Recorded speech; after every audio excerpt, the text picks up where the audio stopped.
And now Peter and Ian will be presenting SeaGlass, enabling citywide IMSI catcher detection. Okay.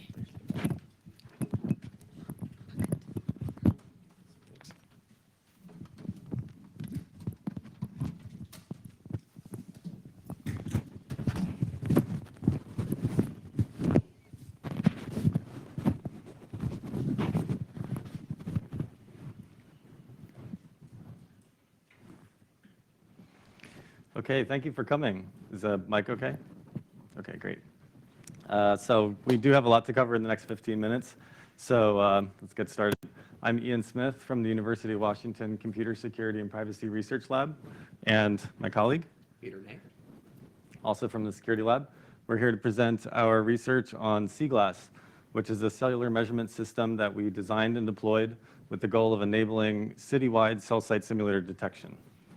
So, just quick background on cell site simulators.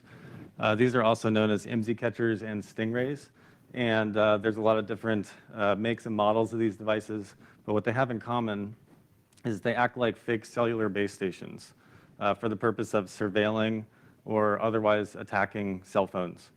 And they do this during the cell selection and the cell reselection process. So for example, we have a cell phone here. You know, you can imagine we just powered the cell phone on. The first thing that it does is begins a cell search where it starts scanning the cellular environment for all the base stations in the area and then choosing the base station to connect to. It does this using a number of different criteria like signal strength and base station with a network and other properties that are broadcast that we'll get into later. A cell site simulator, though, might roll up in an unmarked van, like we see here, acting like a legitimate cell tower and coaxing the phone to camp on it.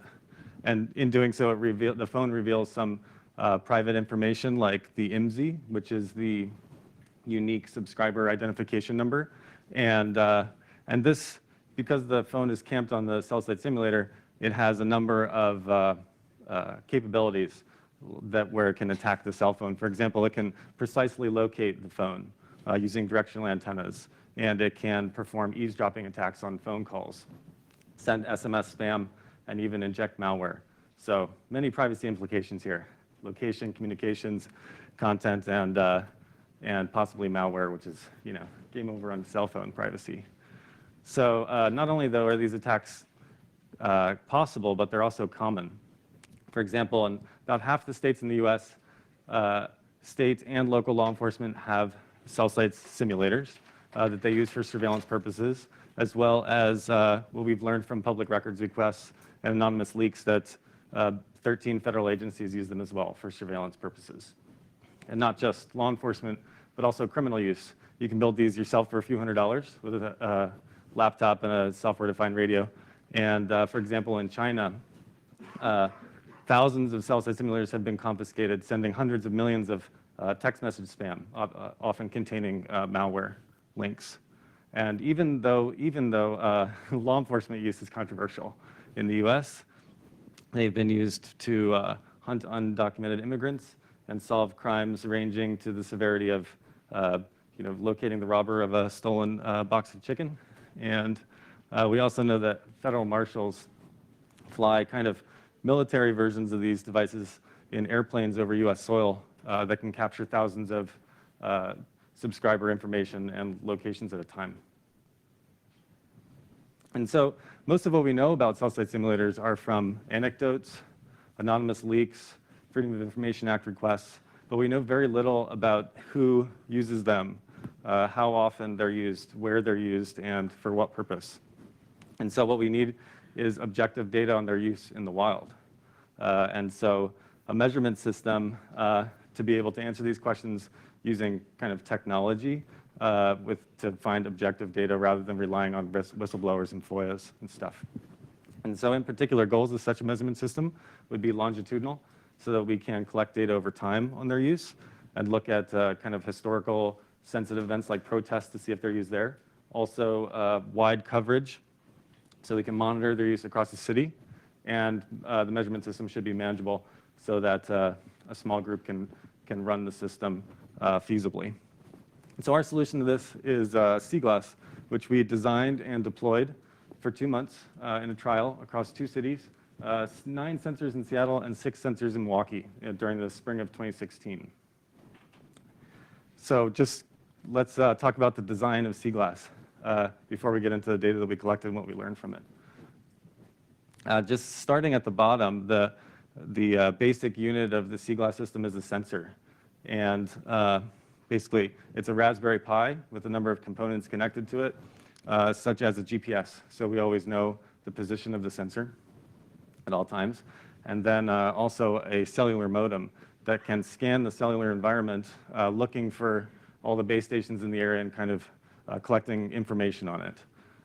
We chose for our deployment to use GSM, the same methodology really though applies to higher level protocols like 3G and 4G. But basically by building a sensor like this from commodity parts, they can be built relatively cheaply and they can collect much richer data than phones. So the GSM modem, for example, scans the GSM spectrum, records data like the frequencies of all the base stations in the area, their signal strengths, which we can match with the position of the sensor, and also lots of like identifying properties of the base station and configuration parameters that they're broadcasting. And so we installed these sensors, kind of taking a note from war driving, installed them into volunteers' vehicles. We chose ride-sharing drivers' vehicles because as they kind of drive around the city, canvassing the city, they go to all these different areas like constantly, right? 40, 60 hours a week sometimes. And so one of our other kind of goals of the sensor is to make it robust and low maintenance, so they never have to open the box or anything like that. And so we have a hotspot in the sensor so we can log in remotely and kind of like upgrade and troubleshoot problems as they arise.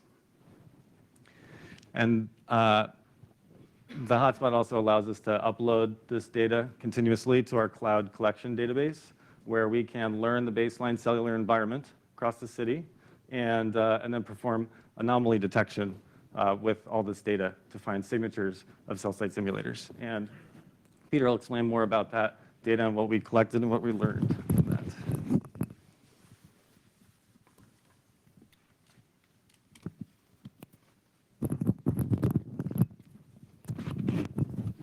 All right. All right. So before I get into the how we use this data to collect cell site simulators, I'll give a little statistics about the system. So one thing we found that was with relatively few sensors, we were able to collect lots and lots of data.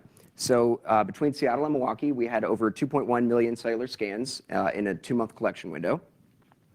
And we were actually able to canvass a very high percentage of both cities. So over 99% of Seattle and 95% of Milwaukee had measurements taken at least once. And in the densest parts of cities, like near downtowns, we collected over 100,000 measurements per square kilometer. Another really nice property was that our measurements quickly converged, so that within about a week of collecting data, we actually had measured over 80% of the base stations we would eventually record.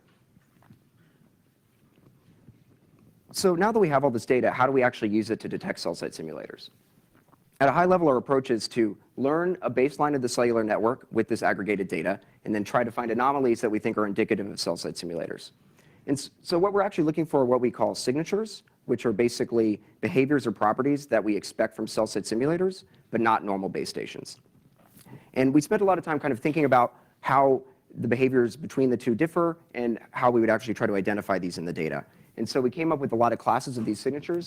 So we look for things like spoofed broadcasts, short-lived transmissions, moving transmissions, strange broadcast properties, unusual channels and location information, and information about the phone, how it would connect with phones, like whether there was encryption enabled. And I'm just going to pick a couple of these signatures and go into detail on what we found. But if you want to learn more, you should check out the paper. So all base stations broadcast information about themselves to make their presence known to nearby phones. And this includes things like what network they're part of and their identifiers, like the cell ID. And the same thing has to be true for cell site simulators. So one kind of simple idea might be to look for identifiers which have never been seen before, or which seem to be only appearing for a short period of time, because that could be suspicious. But the issue with this is that that might not actually be sufficient, because there's nothing to prevent a cell site simulator from actually spoofing the identifiers of another base station in the city. And so this is a difficult case to detect because it can actually spoof all the properties, including the frequency, so it can look very similar to the real legitimate base station that's transmitting. So to handle this case, which we kind of think is one of the harder detection cases, we decided to try to use statistical techniques to model each base station. And what we did was we used the received signal traces that we collected from all the sensors to estimate base station parameters like position, transmit power, and height that best fit the underlying data. And then once you have a model for each base station, you can use it to actually find individual measurements which appear highly anomalous and don't fit well into the model. And so to give an example of this, here is a base station, a single base station that we had measured, taken lots of measurements. This is in downtown Seattle, and this looks relatively normal. In this case, a darker color corresponds with stronger signal strength, and so you see that it's decaying like a normal base station that you would expect. But we actually found an additional measurement over 3 miles away that was fairly strong in West Seattle. And one thing that was really nice was this kind of anomaly was automatically detected by the modeling. We didn't have to individually look through thousands of base stations to kind of find these. We can sort of automatically basically model each base station and then compute a likelihood for each measurement and then filter for likelihoods that are very low. And these kinds of values pop up. However, one limitation with this modeling approach is that it might actually be possible for a cell site simulator to mimic a legitimate base station that's very close by, so its transmissions might hide within the signal of the legitimate base station. And so we wanted to run some simulations to test this case and to see how feasible this was. And we found that if the spoofing transmission was within 1 kilometer, it was very difficult to detect. But as it moved further away, we had progressively more detectability. And so at about 4 kilometers, we were able to detect around 60% of the time when this case happened with 80% true positive rate. But I note that in reality, it's going to be difficult for a cell site simulator to transmit too close to the base station it's mimicking, because if it's transmitting on the same frequencies, then it would likely interfere with it. And if it's using different frequencies, then it would stand out a lot, because all the base stations seem to very consistently transmit their broadcasts on the same channels. So another signature interested in looking at was broadcast properties. And so all base stations also transmit a number of additional properties besides identifiers, and we collect over 19 of these. And one thing we found by looking at the data was how extremely consistent these properties were within each network in the city they're operating. So unless a cell site simulator was specifically designed and configured to mimic the broadcast properties of the network it's spoofing in the city it's being used, then its values would likely stand out. And so a simple example of this is here's a broadcast property we measured in Seattle. We found that all the AT&T base stations had one value, all the T-Mobile base stations had another value.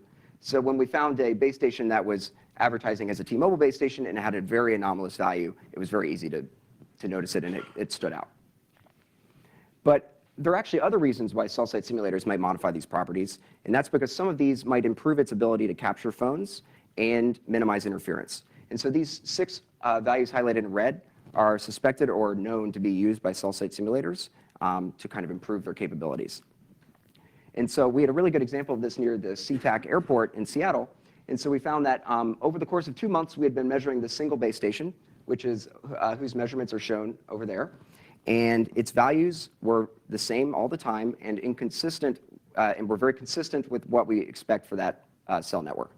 However, there was one time on April 9th where we actually picked up measurements that were supposedly for the space station that were completely anomalous with what we had normally seen and very out of line with what is expected for the network. And all 4 of these are properties that are suspected of being connected to cell site simulators.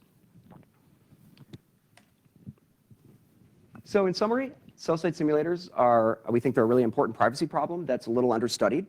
And we think more measurement systems in particular are needed on real-world usage. Also, we found that SeaGlass style platforms are a really effective measurement collection system for all sorts of radio technologies, not just cell phones. So we think this kind of approach of using ride-sharing drivers can be really effective. And if you're interested in additional details, check out the paper where we describe some other anomalies we found, including an anomaly near a Customs and Immigration Services building. So thank you.